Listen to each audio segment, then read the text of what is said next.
And so George Engel, in 1977, called for what he termed a biopsychosocial approach for medicine.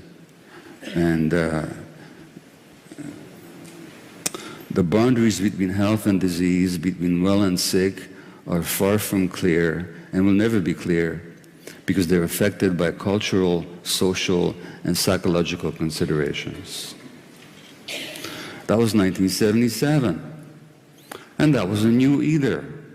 In 1940, another American physician said that social and psychic features play a role in every disease, but in many conditions they represent dominant influences, and that mental factors represent an active force in the treatment of patients as active a force in the treatment of patients as chemical and physical agents. And that wasn't new either, because back in Roman times, the Greek physician Galen already pointed out that women who are depressed are more likely to have breast cancer. And now we have the actual studies to show why, and I'll refer to them later. So what I'm saying is that this awareness, this intuitive awareness that you can't separate the mind from the body, and you can't separate the individual from the environment, is not new in medicine.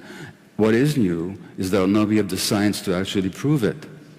And what is remarkable and lamentable at the same time is that despite the scientific evidence, medical practice still doesn't take into account. In Britain, in London, presenting at the Breath of Life conference, and one of the co-speakers was the great trauma psychiatrist, my friend of mine, Dr. Bessel van der Kolk. And Bessel says in his book, The Body Keeps the Score, our culture teaches us to focus on personal uniqueness, but on a deeper level, we barely exist as individual organisms.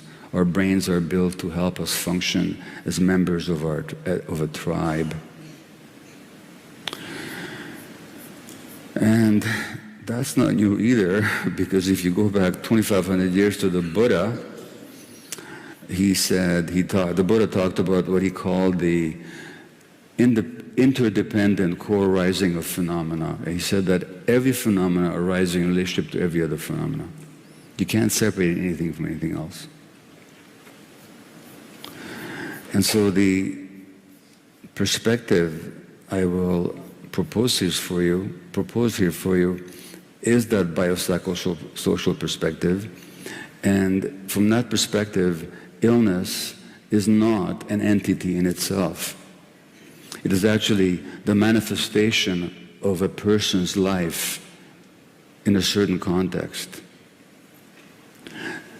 to which many factors contribute, but the psychological cannot be separated from the physical, and the physical and the psychological aspects of the individual cannot be separated from his or her social connections and existence, and therefore from the culture that they live in. And if we're going to be fully inclusive about human beings, I'll have to bring in another dimension, which of course is heresy in medical terms, which is the spiritual one. And so basically we're biopsychosocial spiritual creatures. And spiritual simply means that there's more to us than the little ego that many of us are hung up on, and which rules this particular society. We're biopsychosocial creatures.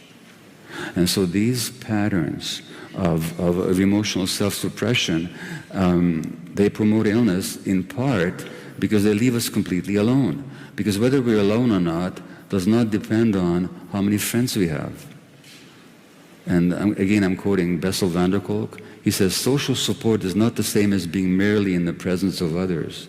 The critical issue is reciprocity, being truly heard and seen by the people around us, feeling that we're held in someone else's heart and mind. But if I'm suppressing who I am, nobody's ever going to see me. And I might be very nice, and there might be 1,000 people who love me, but none of them know me. And I'm totally isolated, really at heart. And that's what's going on.